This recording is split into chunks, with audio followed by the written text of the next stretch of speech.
Oh. Genius billionaire playboy philanthropist. Why so serious? I wish I knew how to quit you. You talking to me? Life was like a box of chocolates. You can't handle the truth. I see dead people. Say hello to my little friend. Here's Johnny. You're gonna need a bigger boat. I'll be back.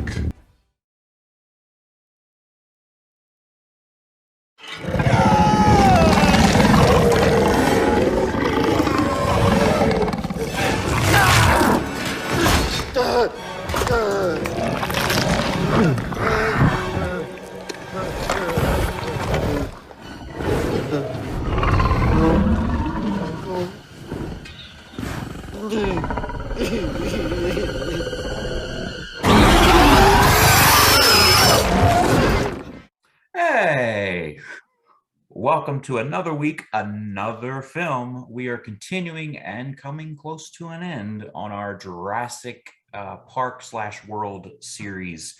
We are doing this through the entire franchise of the Jurassic Park / World films, all leading up to what?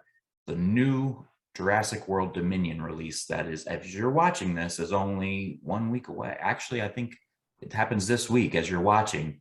This is on a Thursday that you're watching. I believe tomorrow Dominion comes out.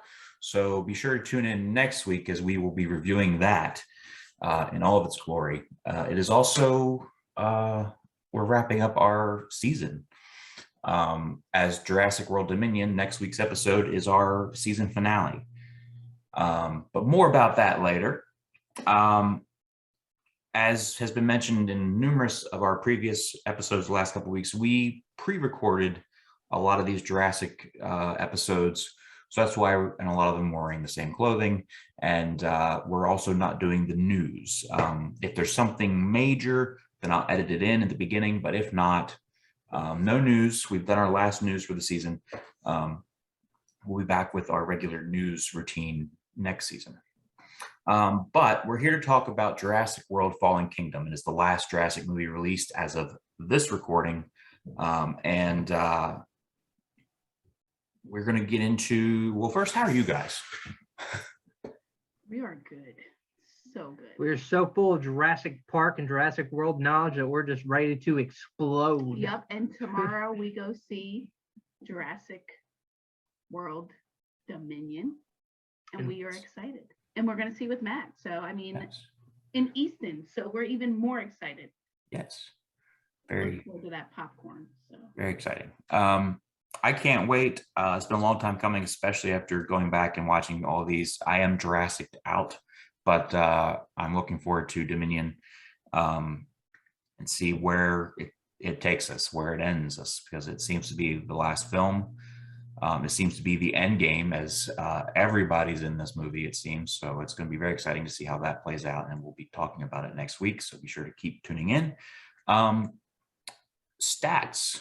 Who's got the stats this week? Okay, Mr. Dan, our regular stats guy, is back. Dan, tell us about Jurassic World Fallen Kingdom.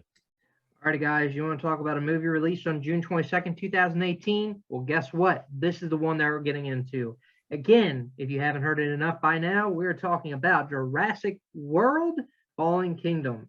We are revisiting the park 3 years after the discussion of Jurassic World. Owen Grady and Claire Dearing return from the island of Isla Nublar to save the remaining dinosaurs from a volcano that's about to erupt. They soon encounter terrifying new breeds of gigantic dinosaurs while uncovering a conspiracy that threatens the entire planet. It's crazy, right? This has director J.A. Bayona.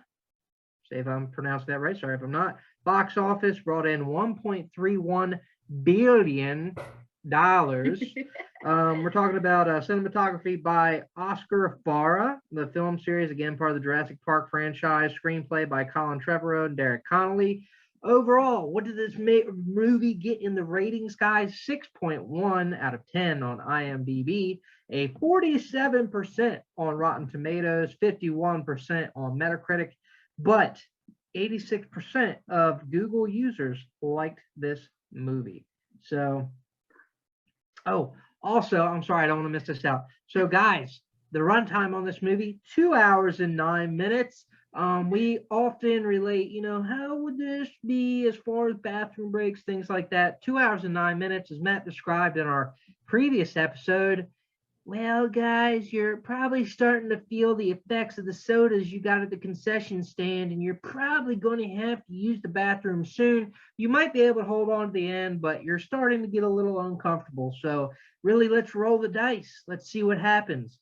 But guys, let's really get into this movie. I'm going to kick you back over to Matt, our host for this episode, and let's get into Jurassic World Fallen Kingdom. Or as I like to call it, Jurassic World meets Dante's Peak. Jurassic World Fallen Kingdom. Before we did all this was my least favorite Jurassic Park World movie. What? Even out of 3? Yes. What? But since I have rewatched them, that order has changed. I now put this above 3. Mild spoilers for my rating, but this was not nearly as bad as I remembered it being. Whereas 3 that I thought was decent ended up being horrible. But Jeff Goldblum makes his long-awaited return to the series after The Lost World. So it's been since 1997 since he was in a Jurassic movie. It's been a long time. He makes a brief cameo in this, 1 minute in the beginning and then like a half a second at the end, talking before the grand jury about why the dinosaurs should perish on the island by the volcano that is about to erupt. So this whole movie plays off of, should we get the dinosaurs off of the island? Should we save them? Should we not save them? Ultimately, a team comes together to save them and get them off. That's how we get Bryce Dallas Howard and Chris Pratt back because they want to help. And of course, Bryce Dallas just feels for all the dinosaurs, whereas Chris Pratt, she suckers him in by talking about Blue, the infamous velociraptor that he has trained since birth. And she suckers him into, Blue's still alive. You've basically been a father to that dinosaur. Like, you're just going to let her perish. So of course he comes back to help. Some things about this that I just noted, they're kind of all over the place. John Hammond had a partner suddenly that was there all along, but then wasn't. Like, I'm not sure I felt about that. I know I felt about it originally. I didn't like it, but this time around, it was just like, it still just feels weird. Like, I get it's a new movie, so they went with a new story, so they couldn't have possibly mentioned it in the other films, but like, I feel like that's a big thing that would have been mentioned in the other films if it were legit, you know? The new cast additions, I've talked about casting in all these movies, so why not wrap it up with this? The new additions of Rafe Spall, Justice Smith, James Cromwell, and Wild Bill himself, Ted Levine, are all new in the series with this film. This is an end of an era as Isla Nublar does perish. The volcano erupts as they're in the process of getting the dinosaurs off the island, resulting in a heartbreaking moment where you see the Bronchiosaurus die as it's left behind as they're sailing off, and they just make it onto the boat before everything just you see the Bronchiosaurus just kind of standing there crying, as you know it's about to get liquefied, and it's devastating. The mystery around who the little girl, there's another little girl in this movie. So we're back to one child. And again, I don't know that the children make a big impact, but it does seem that the films with 2 children are better than the films with 1 children. Coincidence? Maybe, maybe not. There's a little girl in this. She is the granddaughter of James Cromwell's character, who is, of course, the mysterious partner of John Hammond. There's mystery surrounding who her mother was. At least that's what I got the first time I watched this in theaters. I remember thinking, okay, so it's got to be someone big, right? Someone from the original. Who from the original could this little girl's mother be? Laura Dern, maybe, but that would be a stretch. because I mean, that would mean her father is this guy, and she would have known John Hammond, and it just didn't make sense for it to be Laura Dern. Well, turns out I was wrong. Spoilers: the little girl is actually the little girl's mother. What does that mean? It means she is a clone to the man's deceased daughter. So now we are creating dinosaurs in this world. We are creating new breeds of dinosaurs in this world, and we're cloning humans. He has made a clone of his deceased daughter, and she is now growing up again, and he's calling her his granddaughter. Kind of weird, and it's kind of what threw me off on this movie. It's just they just briefly mention it. Even it's not even like a major part of this, but it like was enough to make me go, what?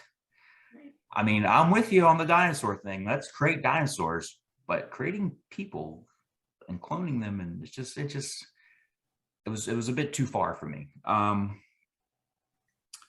Ultimately, I felt this movie was a weaker movie of the franchise, but not nearly as weak as I remembered. It had a lot of potential, and I think the first half of the movie is great. I watched it literally minutes ago before we recorded this, and I enjoyed the first half. I was like, okay, I'm into this. Surprisingly much more than I thought. And then the second half, it just kind of went wonky for me. So to recap, again, magical, gritty, cheesy, fantastic potential is my word for this film, because the potential is there. You see it. It's not nearly as bad as some of the other movies that we've already talked about, but it just doesn't do it for me in the way that the last movie did. Jurassic World was a fantastic sequel. There's that word again. But this one it's there, but it's not there. So I give this a 6 out of 10. You want to go or you want me to go? How about it? Okay, so I'm going to try to keep this short and sweet too. So just like you said, Matt, so this movie starting at the beginning up into like when they get off the boat, that movie is fantastic in itself. And you know, rewatching this too, I didn't remember a lot of it, but I mean, this was a good film. I mean, it was a good follow-up. But once they got off that boat, stuff just started going awry. Stuff got super crazy, super quick. The whole clone thing was not needed at all, especially like you said, if you just casually throw it in there like, oh, hey, by the way, you're a clone. And you're just like, wait, what? It's not needed, because I don't know if they're going to touch on it in the third one. And that's why they want to give you this air of mysteriousness. And it's kind of like leading you on to that. But just casually throwing in here was a mistake in the writing, I think. And it was kind of sloppy and kind of lazy. And I think they just wanted to give you like another little, oh my God, kind of moment. The whole Indoraptor kind of thing, he was super creepy. I did not like the whole tapping of its claw on the floor. I freaking hated that. I was like, dude, this thing is creepy as hell. But anyway, usually when you have trilogy movies, typically like this, like anything that goes on at least 3+ movies, somewhere there you're gonna hit a snag. And I think, like you said, this had the potential, but it lacked it. It definitely, like the first one, it found its groove. It had good footing. It was right there. It brought you in. This one, it was great up until like a certain time. And then it kind of lost its footing and it kind of was driving all over the place. So I would say the second half of this movie wasn't all that great. But the first half, like I said, was definitely good. I'm trying to think what else so I can not be like blah, blah, blah, blah, blah. I really, really love that each movie has the raptors in it. I always like talk about when I'm watching this, like, I hate the raptors, you know, the raptors are so creepy, whatever, but that's the whole thing. They're supposed to be creepy. They're supposed to be something that draws you in. Like they wanted you in that first Jurassic World to make that little connection. Like you can trust them, but you can't trust them.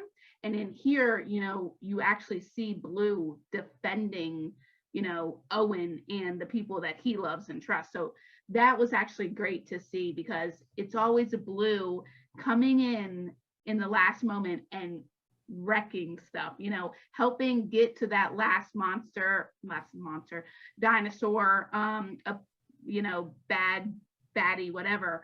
So that's actually great. And I'm kind of, torn a little bit, because when you see this new trailer for Dominion, they show you in the trailer that Blue has, it's either eggs or she has like babies or something. And I'm just wondering, because I don't remember them saying there was another raptor that they had, that because she's out in the wild now from the end of this movie. And I'm wondering how they're going to go with that, unless it's like the same thing where, wasn't it the raptors in the first one where they changed the sex, right? In a single sex environment. So I don't know if so that really doesn't make sense though. Well, I guess maybe it could, I don't know. Anyway, it'll be interesting to see how they follow up with that. I loved the whole, and I said this in the last episode too, I loved that they had Ian Malcolm in here. Even if it was 2 minutes, I really felt like the little speech that he had was true Ian Malcolm. It is what would have came out of his mouth if we saw the true Ian Malcolm, and then I'm going like this, in the second film. So I'm excited to see that, even if it was a brief moment for him, that was perfect to have him be the person that was talking to the Supreme Court. And, like he said, we've been through this 3 or 4 times now. When are we going to learn that dinosaurs and people do not mix? So also going off that point, it's going to be interesting to see how they navigate the world, people versus dinosaurs, dinosaurs versus people. I'm actually really looking forward to that, because I like that it's going that direction, and it feels like it's the conclusion of something. That's how they're going to wrap it up, especially bringing in the OG team now. And like I said too, I'm excited to see the dynamic that's going to be coming from all of this. So this wasn't bad. It was better than I remembered it. This falls before number 3 and number 2 for me. I was pleasantly surprised with this, and it wasn't as bad. Like Dan's always ripping on it, like I freaking hate that movie. I'm like, it's not that bad. Anyway, love that little dinosaur that rammed into stuff. I want one of those things. That I feel like that's me and a dinosaur. I really literally would ram into things, because I want to be like in a demolition derby. Anyway, getting sidetracked. This gets, I want to say 7.5 for me. I enjoyed it. It was a great follow-up.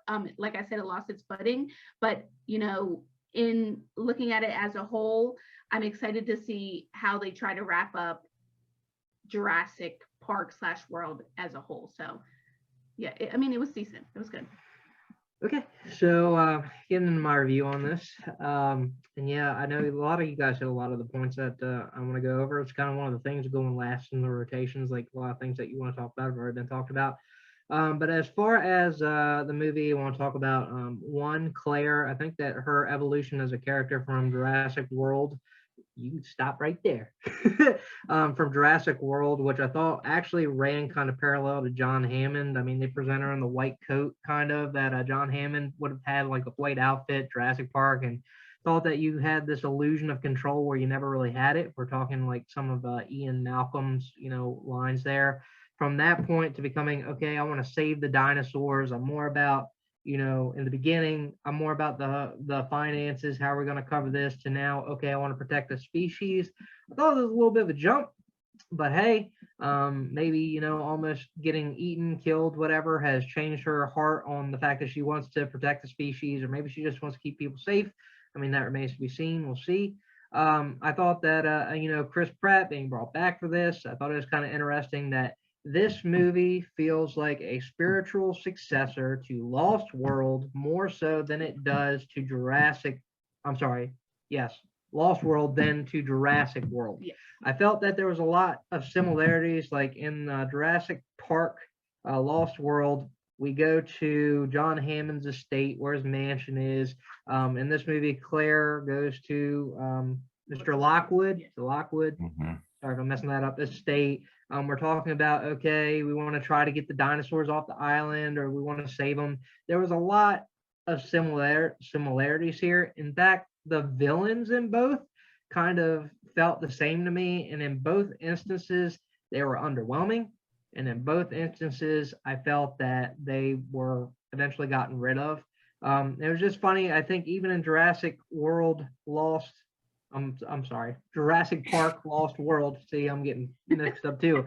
You had the hunter character that wanted to bag the T-Rex and as a trophy, and in this one you had the other guy that wanted to take the tooth out of the Indoraptor as his trophy, and ultimately that led to him getting his arm bitten off, and then he's getting killed, ripped apart in the cage. Which, sorry, dude, so sad. The thing I don't like is the fact that we are getting into these genetically modified dinosaurs. Dan, do you realize this is pretty much what the whole thing is about? Genetically modified de-extinct characters. Yeah, I do. The first one, we had the Indominus Rex, which had spliced with raptor DNA. And then guess what? We're going to do another genetically spliced dinosaur with raptor DNA. Both are scary. Both are super like OP in terms of their counterparts. And guess what? Blue comes back to save the day in both instances. Okay, all right. I did appreciate some things that like Owen Wilson. Geez. Owen Grady's character. Yeah, man. You know Owen Wilson was in it? No.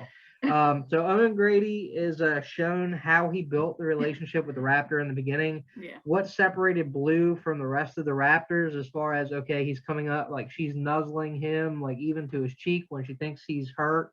Go ahead. I gotta say, that's probably my favorite scene in the whole movie. When you see that like he's doing that, like he's pretending he's hurt, and then the other raptors are like, "Arr!" And then like Blue just like a dog like nuzzles up. That was probably my favorite scene in the whole movie. And there was a part too, like, because it's like almost like camera footage, like you're looking at it, right? And there's a part where he looks at the camera and he's like, "Did you see that?" And it's almost like when you witness your child walking for the first time. Like that was actually like touching, and like for me, like I was like, damn, Chris Pratt is good. Anyway. And to think that Chris Pratt was almost going to, or Owen Grady was going to leave that poor Blue on that island to die for just a fraction of a time, right? So as far as that ends up, we're shown InGen, like we're capturing dinosaurs. Again, we're thrown back to Jurassic Park Lost World. The difference is, I think, is where this movie starts to lose points for me. And I think you guys also mentioned this, is like the first half of the movie felt really good. Second half of the movie, it's kind of all over the place. You did not need a clone daughter in here. I think it was more so the point, I think Kayla and I were talking about this. I'm not sure if she said it in her review, that we're going to show what we could do. And to throw back to this film series, not necessarily think if we should do. Yeah. So kind of crossing that moral ethical boundary. To Matt's point, we threw like this silent partner in, and from what I understand, I could draw lines to say, okay, I could see why John Hammond and him split up, because one of them's willing to kind of cross some boundaries that the other was not. In my mind, I wouldn't think that John Hammond was, but who knows, given enough time, he might have. In the end, he wanted to protect his thing, and in the end, the other one, not so much. I didn't like the fact that they brought the animals back to auction them off, but I mean, realistically, again, kind of like how it was in the first movie, when you think of like Jurassic World, where we're going to make a crap ton of money off the dinosaurs and creating all this stuff and selling it to Verizon. What do you expect in the real world to really happen? If you had exotic animals that at this point can't be protected, because what are you going to do? We've already shown the military can't stop people from getting on the island. You have eruptions going off. Right now, the only place where we think there could possibly still be wild dinosaurs is Isla Sorna, which we really don't have all the information on yet. They're going to auction from Isla Nublar because they would have been destroyed. There's really not going to be a lot of tracing to find out where those dinosaurs went, because, hey, a freaking volcano erupted, which, let's be honest, if Jurassic World had never gone down in the beginning, this would have still been a tragic end for Jurassic World, and really brief. And then like, wow, more people probably would have died from the volcano erupting than the freaking dinosaurs. So, okay, kind of crazy.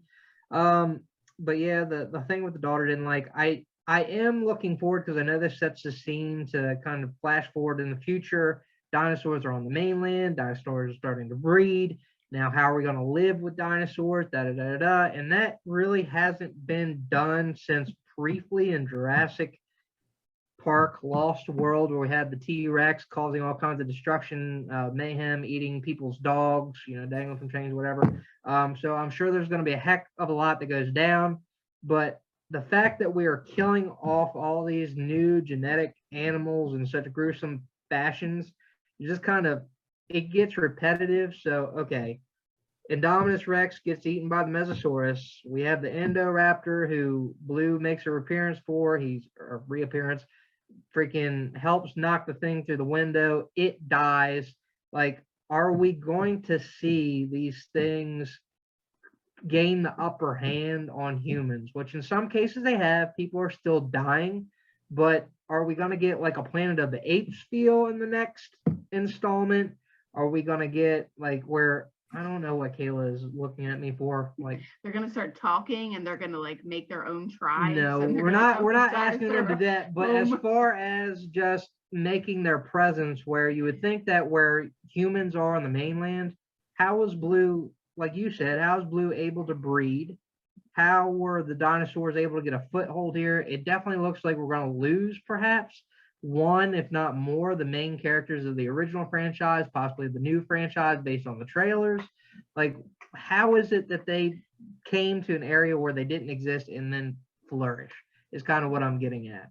But I personally don't see how it's going to work unless they like literally obliterate all the dinosaurs, because there's no way. I mean, it's proven in these films time and time again that humans and dinosaurs cannot coexist. There's gonna be a point where one is gonna turn on the other, what have you. I mean, they're wild animals. They're extinct. I think that's and the like point. they said, their whole motive is just to find something to eat and to be wild. And that's what it is. That's the point from the first movie, is they have very limited human interaction. I think Owen Grady says it's like, okay, you're feeding feeding her from a crane. Like, that's the most interaction she ever has, and at least she knows that's bringing her food. Yeah, like, that's all they know. So they're in around humans. They're now scared. Are they going to come in? Are they actually going to shoot her? Are they going to, or is the animal protection group going to be like, we created this, now they're alive, you got to let them run around? Maybe they have their own park area on the mainland now. I feel like that would be a huge safety issue. I don't know, but I'm just interested to see where this takes the franchise, and I hope that we're not headed towards, something crazy. it just doesn't make a lot of sense when you think about it now, because literally they end with the ending scene sorry, is that they have these, you see a glimpse of these dinosaurs kind of in the wild. And for instance, you have that Mosasaurus who is literally in the freaking ocean with the freaking surfer. So it's like, obviously this is not going to work. What's it going to be like? How they have like stay out of the water, shark infested waters, stay out of the water, Mosasaurus infested waters. Not going to work. The piece, like with this, it was just, I think, even back to the Jurassic World movie, when they're talking about the safety protocols they had in place, when things started to go crazy, I think they were talking about one of the dinosaurs that actually escaped. Like, it's mentioned very briefly, and nobody seems freaked out about it. It's just like, okay, we'll round it up, whatever, we'll get them back in the pen, whatever, done. And it's skipped over, glossed over. Mm-hmm. But when they had the Indominus Rex get out, that they were not prepared. They had no idea what to do. Ultimately, they decided to mount a machine gun inside of a helicopter, which they then decided to put the owner of the company, who just hadn't even graduated learning how to fly, into it, and it crashes, releases all the freaking pterodactyls and kills more people. Like, are we going to be competent enough to handle a dinosaur incursion? And I mean, the other part to this is, Kayla had mentioned, like, one of her favorite parts about this is that we hear Jeff Goldblum as Ian Malcolm speaking. I think that it is great to have him back. What's interesting to me is that a lot of the lines they used for that were from the original source material, the first and second books. Apparently, every movie, including 3, and I believe Jurassic World and then this one, has had things that were not included in the movies prior, but came from the books, rather it was different dinosaurs, different lines. And it's just amazing to think that Michael Crichton, however you pronounce his name again, I'm so sorry because I'm terrible pronouncing names, but it's amazing that he put so much information in these books that even when he's gone, they're able to pull this material and use it in these films, and really respect that. But overall, my rating for this, I'm going to go for probably a 6.5 again, out of 10 on this film. It's not my favorite. It's as far as the rest of them go, I just probably edges out Jurassic Park 3 just a little bit, but that's as high as it's going to go for me. So I forgot what I gave it. I was just going to ask. 7.5, I think. I think. That works for me. All right, so we've got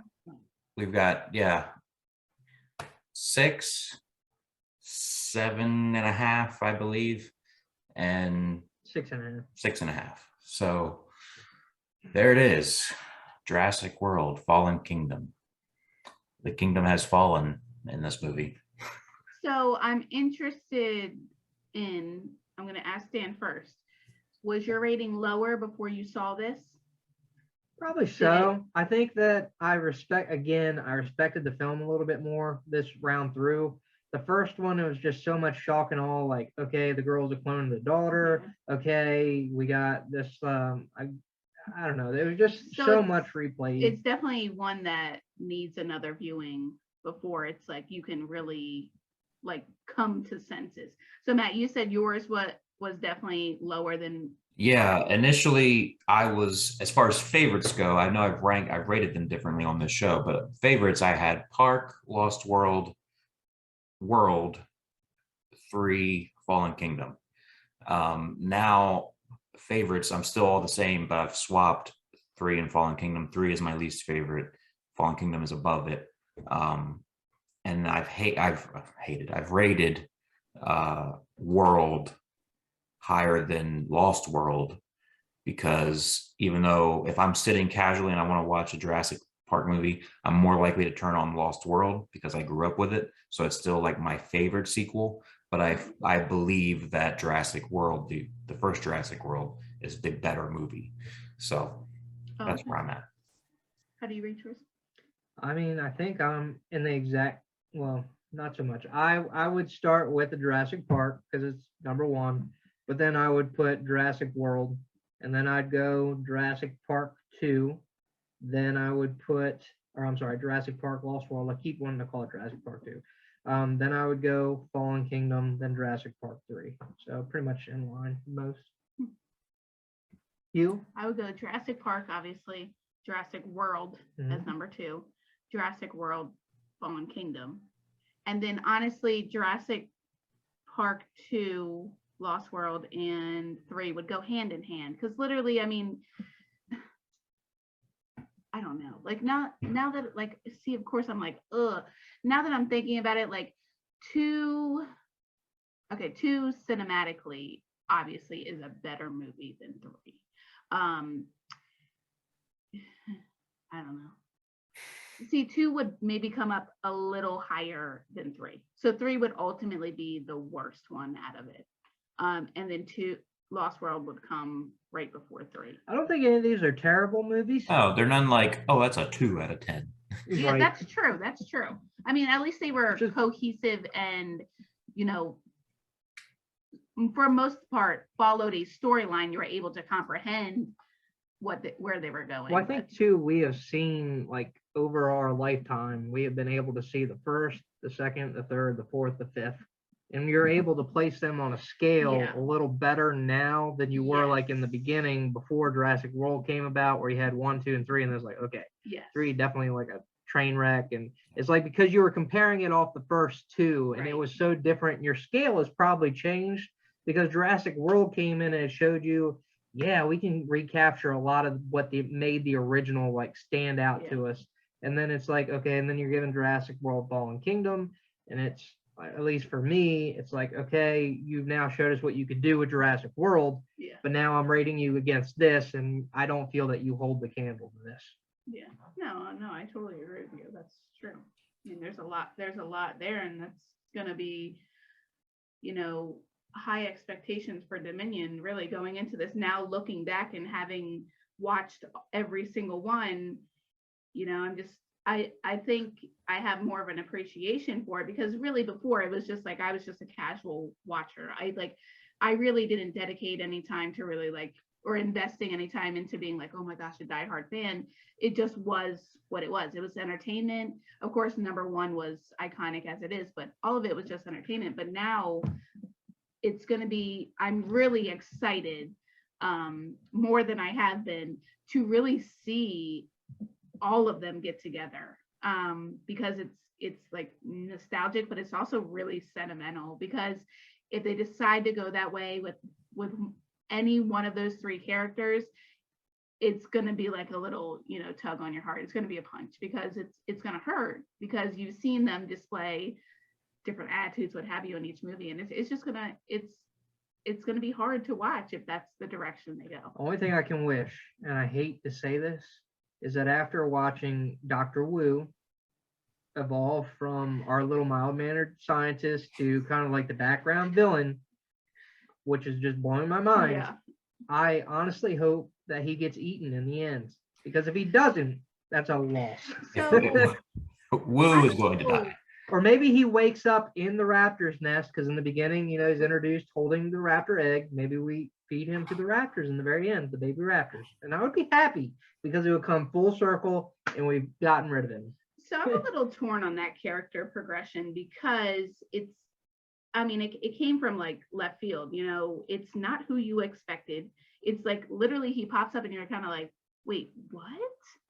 And then he's like, almost in this second one that we just watched, what was it called, Fallen Kingdom, there's just a brief moment where you think he's going to do the right thing, where he tells that guy, like, wait, you can't do that. Or he stops the guy, like, you can't sell them. Like, this is just a prototype. Like, this is not prototype, that you cannot, like, I have not worked out the kinks, what have you. And you kind of like see him maybe being a little morally right. And it's a shame that in the end, he's like, oh, take this That's the Indoraptor piece, thing. And the piece to his character is, I don't necessarily think it's so much that he's maybe like a terrible person, so much as he's like kind of Dr. Frankenstein, Right. that he's willing to violate whatever moral ethical Right. code there is in the pursuit of science. Yes. Like yeah, no, I agree. in the end, he probably thinks he's right, because okay, what I am doing is changing the world. Yeah. But at the same time, not realizing that what you are doing Is is wrong. destroying Yeah, the world. Yeah. I agree. It's just like, it's just a random, because I think in the first movie he had one line, I think, and you see him, they're like, oh, this is Wu, and he's like, hey. He's smiling. Yeah, He's and just the it's just like, nicest guy. Young just, little Wu, know. or what's his name? What's actually Dr. Oh, Wu. Dr. Wu. Yeah. I was like thinking BD Wong. I was like, wait. But That yeah, one you called see him JD. and then you're just like, I don't know. It was just very weird coming from that, because it's one of those lost characters, and it's just funny that it comes, they decided to go that way. Okay. Yeah, I feel like we're just rambling on at this point. Just like whatever pops up. It all leads to this. All roads lead to the conclusion, the epic conclusion as it's being billed. And it's released to the world tomorrow as you're watching this. So be sure to check it out at a theater near you, as we will be. Be sure to tune in next Thursday, as we will be giving all the spoilers for Dominion. It is, I keep calling it the end game. It is the end game, at least for this original franchise. It's bringing all the characters back that we, at least the core three and the new two, Chris Pratt and Bryce Dallas Howard. So, how, like mentioned, how will those characters play off of each other? Who's going to live and who's going to die? I have a strong feeling that we're not going to get away with at least one of those original characters not dying. So time will tell. We are wrapping up. Dominion is our last Jurassic Park World thing, and it's also our season finale. So we're going to be taking the summer off. As you're watching this, it is very early June. We will be gone until about late August. But what are we going to be talking about when we come back? Well, Other than Jurassic World Dominion. well, we'll be talking about that before we leave. Oh yeah, that's true. Yeah, stick with me here, Dan.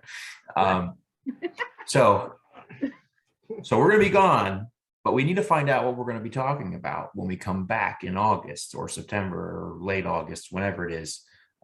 You'll know.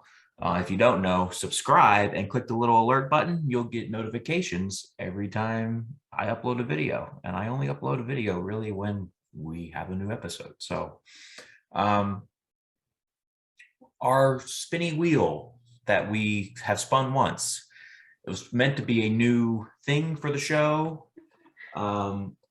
And we've only had to do it one time because we jumped right into Mother's Day after that, and then we jumped into Jurassic Park. So we're going back to the wheel. Kayla got to spin first, so this time it is Dan's turn to spin the wheel.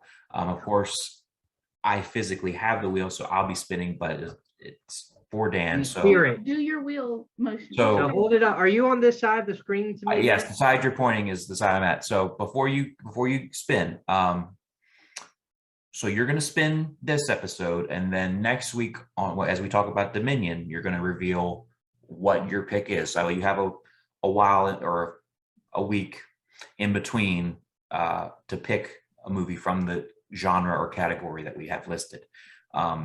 I know you can't really tell what they all are, so I'll briefly read them off.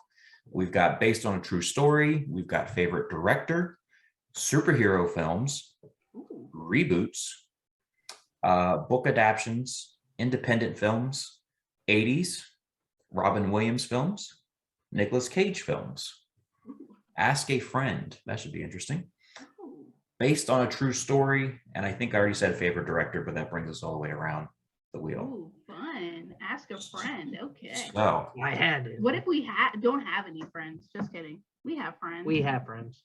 all right, so are you ready, Mr. Dan? Yeah, let's go. 3, 3, 2, 2, 1. 1. Ah. Oh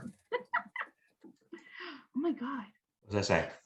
Superhero films. Oh my god. Okay. Okay, so there it is. When we come back next season, the top of season 3, we will be talking about superhero films, and Dan is going to reveal next week what his pick is. So as if you didn't have enough reasons to tune in next week. And we promise it won't be the Batman again. We've already done that one. This should be interesting because I know me personally, I'm not going to go down. I already know my pick. I've been ready for this because I don't even think I put that category up there. I know mine too. But I already know my pick, and it's not going to be the average superhero film. So. Oh wait, I think I have a guess, but okay. No, I'm just kidding. Any final thoughts for Jurassic World: Fallen Kingdom or anything that we got going on here? I know we'll kind of wrap it up next week with the finishing of it, but this has been a lot of fun because I know Dan loves the Jurassic Park films, Jurassic World. I would have probably never have watched the continuation of each one, but like I said, it gave me a new appreciation, and it was so much fun watching it with my family, because like you said, and I didn't really realize, but yeah, these newer ones are more so a family film, and it was a lot of fun watching my kids be like, oh my god, it's a dinosaur, and then asking me like, Mom, can we go to Jurassic Park? And I'm like, oh baby, but this was a lot of fun, and hopefully when we're older too, we can watch it with our kids and then their kids. So it was really wonderful to do. Yeah. I know it's not over, but So restate a lot of what Kayla just said. It's something that spans generations, that has involved so many different directors, actors, producers, crew people. The audience has changed, but in the end, have we really? Because we all, when it comes to a dinosaur movie, we'll all flock to the movie theater to sit down and see the latest. And what's going to happen with Jurassic Park or Jurassic World, or how many times can a dinosaur actually get out and people just want to go see it? And yeah. it's captured our imagination time and time again, and really has pushed the envelope of what's possible. And in these movies, what's awesome to me is that they have put things in front of us on screens that they have found out to be true after the fact, after they put them on the scene or on the screen. It's just amazing that you never know what you're going to see. And at Picture This Film Reviews, you know, we celebrate that. So thank you for joining us on this journey, specifically with the Jurassic Park franchise. Again, Kayla said it, one of my all-time favorites, my favorite franchise, and really excited to see where the end takes us. And I hope you're sticking around with us when we do. Everybody, have a great week. Go watch Jurassic World Dominion. I'm sure it's making all the money right now. Everybody, love one another. Bye. See you guys.